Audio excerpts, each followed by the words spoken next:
Selamat datang di channel Lubang Horor. Jangan lupa like, komen, dan subscribe agar channel Lubang Horor ini terus semangat dan terus berkembang. Tanpa banyak basa-basi, ayo kita mulai ceritanya.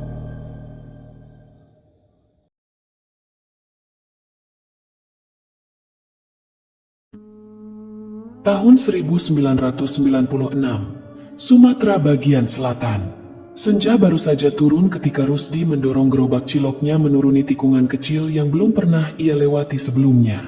Jalan itu menyempit, lalu melandai perlahan, dibingkai rimbun semak dan batang pohon karet tua yang saling merunduk. Roda kayu gerobaknya berderit pelan di atas tanah merah yang mulai lembek setelah hujan semalam. Sisa embun masih menggantung di pucuk daun. Rusdi sudah terbiasa menyusuri desa-desa kecil di sepanjang perbukitan, berpindah dari satu dusun ke dusun lain dengan ritme yang hanya ia sendiri pahami. Tapi hari itu, ia menyimpang. Papan arah di perempatan tadi tampak jatuh dan tak terbaca. Ia kira jalan ini akan membawanya ke dusun Banuar, tempat langganannya biasa menunggu. Tapi semakin jauh ia melangkah, semakin sunyi suara hutan. Ketika bayangan pohon mulai memanjang dan cahaya jingga menyelusup di celah dahan, ia menemukan pertigaan kecil. Di sana, seperti muncul begitu saja, berdiri papan kayu tua dengan tulisan yang samar oleh lumut dan lapuk. "Selamat datang di Lubuk Kertak." Rusdi menyipitkan mata. Nama itu tak pernah ia dengar. Tapi ada rasa penasaran yang membuatnya terus melangkah. Mungkin ada warga di sana yang belum pernah merasakan ciloknya. Itulah pikirnya. Sebab bagi Rusdi, setiap desa baru adalah peluang, bukan tanda tanya. Desa Lubuk Kertak terletak di balik lembah tipis. Rumah-rumah panggung berjejer rapi, sebagian besar terbuat dari kayu nangka tua, berdinding anyaman bambu. Jalan tanah bersih dari rumput liar, dan udara di sana terasa lebih sejuk. Tidak seperti desa-desa lain yang masih terpanggang hangat matahari senja. Yang paling membuat Rusdi heran adalah ketenangannya. Tak ada suara anak kecil, tak terdengar ayam berkotek, tak satu pun penduduk yang terlihat. Hingga ia mendorong gerobaknya lebih jauh ke tengah desa. Saat itu juga, dari balik rumah-rumah, warga mulai bermunculan. Wajah mereka tenang, pucat kekuningan oleh cahaya temaram. Ada ibu-ibu membawa bakul kecil. Ada lelaki tua dengan tangan kaku menggenggam uang lusuh. Senyum mereka lebar, hampir terlalu ramah untuk ukuran orang yang baru pertama kali melihat penjual asing.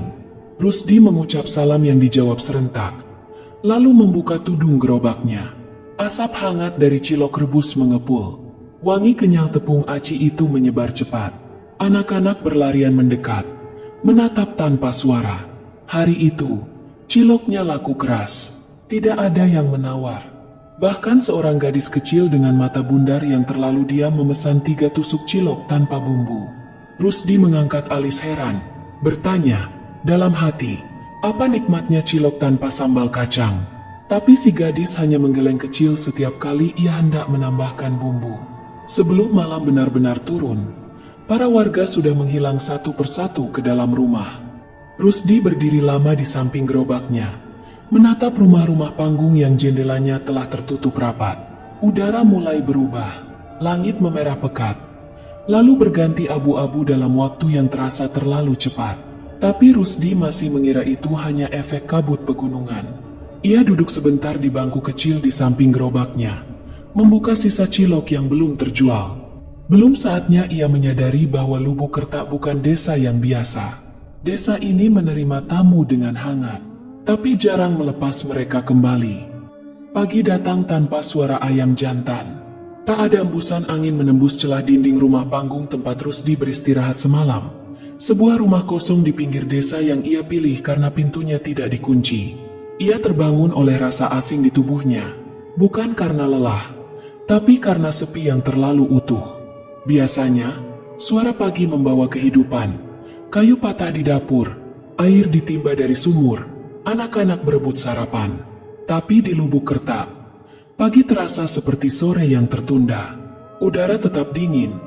Cahaya mentari nyaris tak menembus kabut tipis yang menggantung di sela-sela pepohonan. Rusdi keluar rumah dengan harapan melihat seorang dua warga menyapu halaman atau memetik daun singkong. Tapi desa itu kosong. Jalan tanah yang kemarin ramai kini seperti tak pernah dilalui siapapun. Jejak-jejak kakinya sendiri dari semalam pun telah hilang, tergantikan oleh permukaan tanah yang licin dan bersih, seolah diguyur hujan semalaman, padahal atap rumah tidak menunjukkan tanda-tanda basah. Ia berjalan menuju gerobaknya, yang ia parkir tepat di depan rumah. Cilok yang tersisa semalam masih ada. Tutup tudung gerobaknya sedikit terbuka. Ketika Rusdi mengangkatnya, ia berhenti sejenak. Tusuk-tusuk bambu itu tertata rapi, tapi semua cilok yang menempel sudah mengering. Warna putihnya berubah kelabu, beberapa bahkan berlendir. Tapi yang lebih mengganggu bukan busuknya makanan itu, melainkan benda-benda kecil yang berserakan di dasar gerobak. Potongan daun kering, bukan daun yang jatuh dari pohon, tapi daun yang dilipat menyerupai uang. Banyak, berserakan, seolah semalam ia diberi bayaran penuh tapi dalam bentuk yang kini tak masuk akal. Rusdi memungut satu.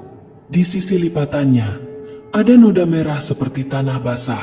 Entah mengapa, dadanya terasa berat, tapi ia mencoba menenangkan diri.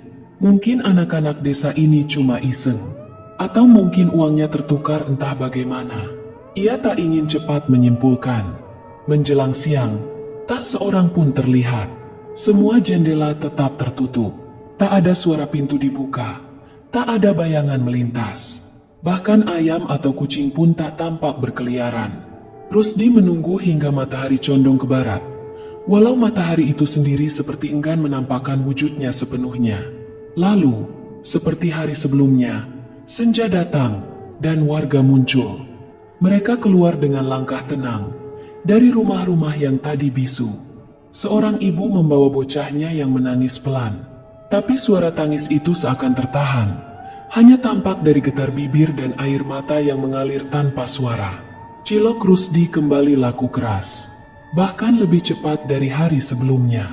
Ia merasa aneh, tapi juga enggan menolak rezeki. Warga membeli, lalu menghilang saat malam menjelang. Anak kecil itu datang lagi, yang memesan cilok tanpa bumbu. Ia menunjuk dengan jari pucatnya, lalu berdiri diam seperti patung kecil. Ketika Rusdi hendak menyodorkan tusuk cilok, bocah itu melangkah mundur, lalu masuk ke balik bayangan rumah.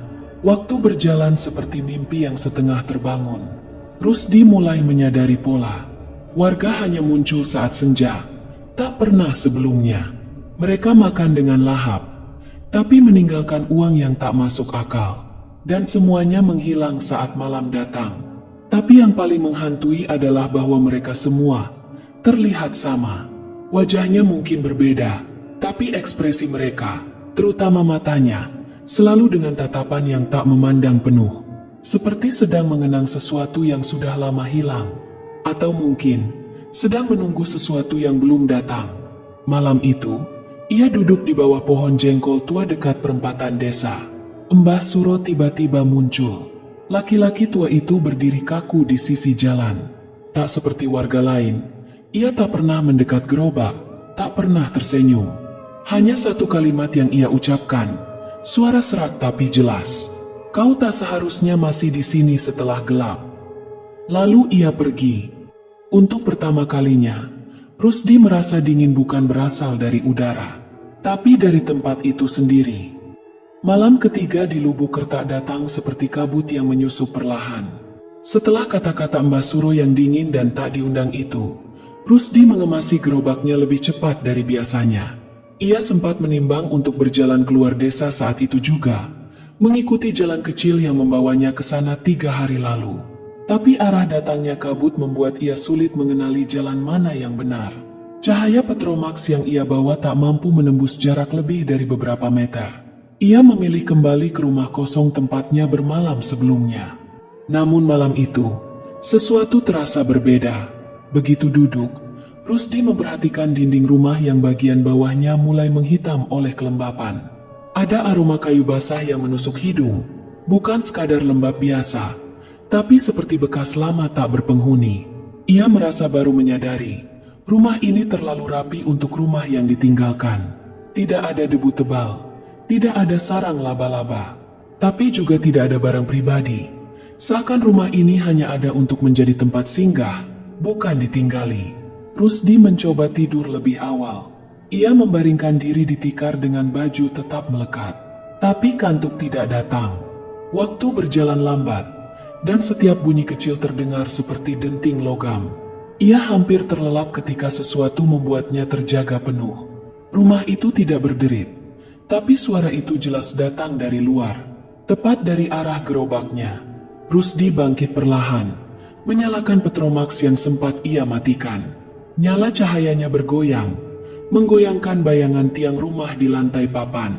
Ia berjalan ke pintu, membuka sedikit, lalu menatap keluar. Gerobaknya masih di tempat semula, beberapa meter dari tangga rumah, tapi tudungnya terbuka penuh. Di atasnya, tumpukan cilok bertumpuk seperti jamur yang tumbuh semalaman. Warna putihnya tak bersih, tapi pucat kusam. Dari celah antar tusuk, ulat-ulat kecil merayap, membentuk jaringan gerak yang nyaris serempak. Bau asam menggantung di udara, menusuk, seperti daging basi dicampur air parit. Tusuk cilok bergelimpangan di tanah. Beberapa masih basah, seolah baru saja dijatuhkan. Tak ada suara angin, tak ada orang, tapi benda-benda itu bergerak seperti digerakkan oleh tangan tak terlihat. Rusdi tidak berani mendekat. Ia hanya berdiri di tangga, memegang petromax erat-erat.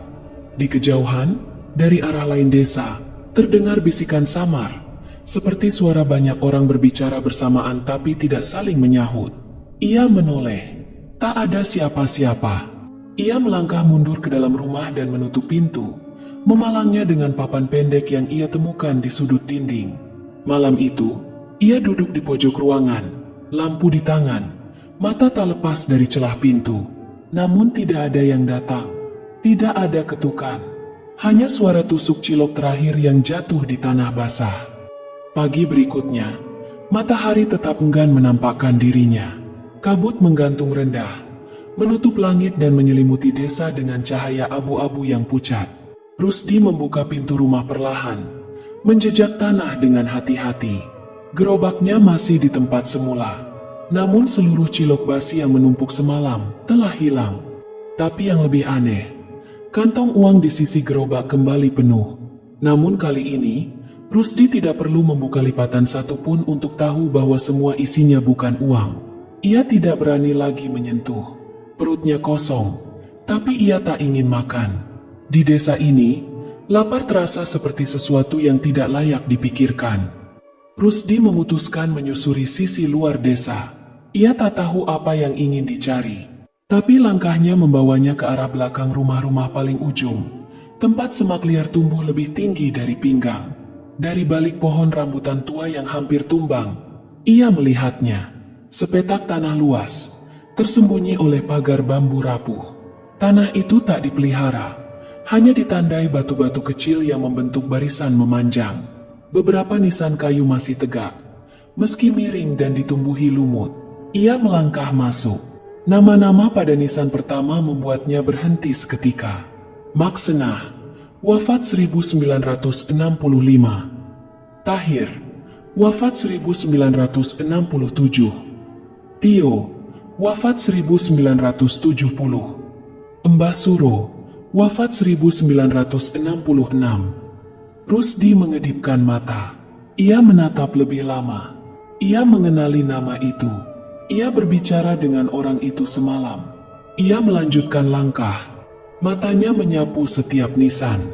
Dan semakin banyak ia baca, semakin kuat rasa dingin menyelusup ke tulang belakangnya. Warga yang membeli cilok, anak kecil yang diam, ibu-ibu yang menyapa ramah.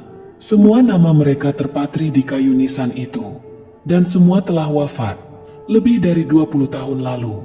Jantungnya berdetak tak beraturan. Nafasnya terputus-putus. Ia mencoba mengingkari yang dilihat, menuduh pikirannya sendiri sedang lelah.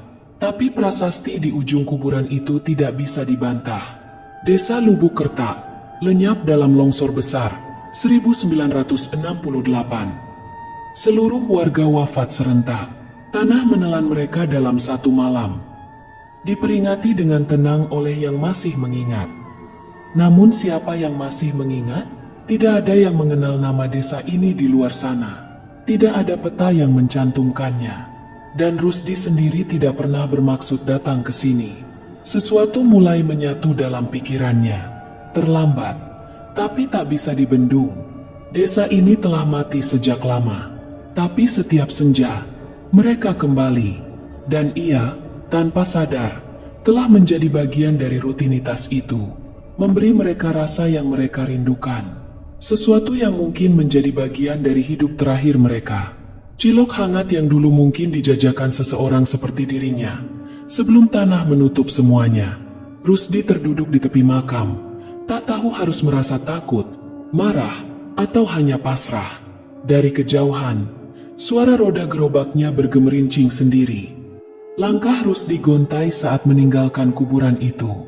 Di belakangnya, nisan-nisan diam seperti mata yang tak pernah berkedip.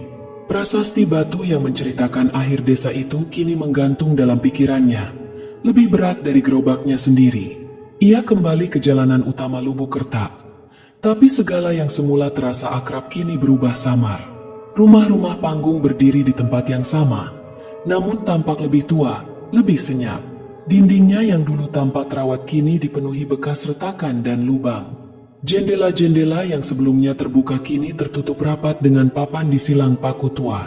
Bahkan udara pun berubah. Tanpa disadari, kabut senja kembali turun. Padahal matahari belum tenggelam. Senja di desa ini seperti tidak dikendalikan waktu, tapi oleh sesuatu yang jauh lebih tua, lebih kelam. Rusdi mempercepat langkah. Ia hanya ingin satu hal, pergi. Gerobaknya masih di depan rumah tempat ia menginap. Terlihat seperti biasa dari kejauhan. Tapi ketika ia mendekat, ia melihat tanah di sekitarnya basah, berlumpur, seolah baru saja diterpa hujan deras. Meski langit kering, roda belakang gerobak telah setengah tenggelam dalam lumpur. Ia mencengkeram gagangnya, mencoba mengangkatnya keluar, tapi tanah itu tidak memberi ampun. Gerobak seperti tertanam dalam, lebih berat dari semestinya. Ia mengerahkan tenaga, tapi yang bergerak hanya kakinya yang terperosok lebih dalam. Dari balik kabut, suara itu datang lagi, bisikan. Bukan dari satu orang, tapi seperti sekelompok orang berbicara pelan. Terlalu dekat namun tak satu pun terlihat. Kata-katanya tak jelas, tapi nadanya penuh kerinduan. Kemudian, suara-suara itu mulai mengucap pelan, lebih jelas, lebih serempak. Kami hanya ingin rasa cilok lagi. Rusdi terdiam, tangannya masih memegang gagang gerobak. Dadanya sesak, bukan karena lelah, tapi karena perlahan. Ia mulai mengerti, cilok bukan sekadar jajanan bagi mereka, bukan sekadar makanan. Tapi mungkin, dalam hari terakhir mereka, sebelum longsor itu datang, itu adalah kenangan terakhir yang sempat mereka kecap. Sesuatu yang membekas begitu kuat hingga menahan jiwa mereka di tempat ini. Setiap senja, berulang tanpa henti. Dan Rusdi, entah bagaimana, telah membangkitkan kembali siklus itu. Dengan tepung, daging olahan, dan air rebusan, ia membuka pintu yang sudah lama tertutup. Ia melepas genggaman pada gerobak. Perlahan, ia mundur beberapa langkah. Tanah di bawahnya terasa tak stabil. Di belakangnya, kabut semakin padat, tapi ia merasa diawasi dari segala arah. Bukan dengan niat jahat, tapi dengan perasaan kehilangan yang dalam dan melekat. Lalu ia melihat mereka. Siluet-siluet warga Lubuk Kertak mulai muncul di pinggir jalan, di depan rumah-rumah, di bawah pohon jengkol tua. Wajah-wajah yang ia kenal, berdiri diam. Mbah Suro berdiri di depan, bukan dengan marah, bukan pula dengan sedih, tapi dengan kelelahan yang sulit dijelaskan. Dan di tengah mereka, anak kecil yang selalu memesan cilok tanpa bumbu, berdiri paling depan. Mata bocah itu kini menatap lurus ke arah Rusdi, lalu menunduk perlahan, seolah mengucap terima kasih yang tak bersuara. Rusdi merasa langkahnya terhenti di ambang. Di mana sebenarnya ia sekarang? Masih di dunia orang hidup? Atau sudah terlalu jauh masuk ke tempat yang tak bisa dijangkau kembali? Gerobaknya kini nyaris seluruhnya tertelan tanah. Hanya tudung kayunya yang masih terlihat, perlahan menurun, pelan, seperti seseorang menutupnya dari dalam. Pagi itu, seorang warga dari desa tetangga yang biasa mencari kayu bakar di tepian hutan menemukan sesuatu. Di antara semak dan pohon-pohon kecil yang tumbuh liar, di sebuah tanah terbuka yang basah, berdiri gerobak kayu tua. Gerobak itu masih utuh. Di dalamnya, puluhan tusuk cilok tersusun rapi, hangat seperti baru saja direbus. Uapnya masih mengepul ringan, namun tak ada tanda-tanda siapapun di sekitarnya. Warga itu melaporkan temuannya ke kepala dusun, dan kabar menyebar cepat. Beberapa orang mengaku pernah mendengar tentang penjual cilok keliling yang menghilang tiba-tiba. Rusdi, pria ramah yang biasa lewat desa-desa dengan peluit kecil tergantung di lehernya, sudah berminggu-minggu tak terlihat. Tapi yang paling aneh bukan gerobaknya. Beberapa tahun kemudian, cerita baru mulai beredar. Pedagang dan penduduk yang lewat kawasan hutan antara desa-desa di wilayah itu kadang melihat seseorang dari kejauhan. Seorang pria mendorong gerobak, tubuhnya membungkuk ringan, wajahnya tertutup tudung caping. Ia muncul menjelang senja, saat kabut turun pelan dan suara burung mulai lenyap. Mereka yang cukup berani mendekat berkata bahwa pria itu menjajakan cilok dengan senyum tenang. Warga yang ikut membeli bersumpah rasa ciloknya hangat, kenyal, dengan kuah kacang yang anehnya membangkitkan perasaan seperti pulang ke masa kecil. Namun ada satu hal yang membuat cerita ini selalu berakhir dengan sunyi. Mereka yang membeli dari pria itu tidak pernah melihat bayangannya jatuh di tanah. Dan setelah mencicipi cilok itu, beberapa di antara mereka mulai mengalami mimpi yang sama, tentang desa yang tak pernah ada di peta, jalan-jalan tanah yang sunyi, dan suara bisikan, "Kami hanya ingin rasa cilok lagi." Setelah malam itu, nama Rusdi perlahan dilupakan oleh dunia nyata. Tapi di antara kabut dan akar-akar tua yang menelan waktu, ia tetap berjalan, menyusuri jalan yang tak bisa kembali, mengantar rasa yang mengikat jiwa. Di desa Lubuk Kertak, yang tidak pernah benar-benar hilang, hanya menunggu korban berikutnya. Demikianlah kisah kali ini, tentang cilok di desa yang hilang, sebuah perjalanan sederhana yang berubah menjadi pengingat akan batas tipis antara dunia yang kita kenal dan sesuatu yang tak sepenuhnya bisa dijelaskan. Terima kasih yang sebesar-besarnya kepada Anda yang telah meluangkan waktu untuk menyimak cerita ini hingga akhir. Kehadiran dan perhatian Anda adalah bagian penting dari setiap kisah yang diceritakan, karena cerita tanpa pendengar hanya akan menjadi gema yang hilang dalam senyap. Semoga dari kisah ini, kita bisa memetik satu pelajaran, bahwa kebaikan yang tampak kecil, seperti menjajakan makanan hangat, bisa menjadi pengikat kenangan, bahkan melampaui batas kehidupan. Dan bahwa tidak semua yang terlihat ramah adalah seperti yang kita kira, namun tetap, keikhlasan hati akan membawa terang meski dalam tempat tergelap. Teruslah berjalan dengan hati yang waspada, namun tetap terbuka. Karena kadang, yang kita temui di jalan bukan hanya penumpang, tapi pelajaran.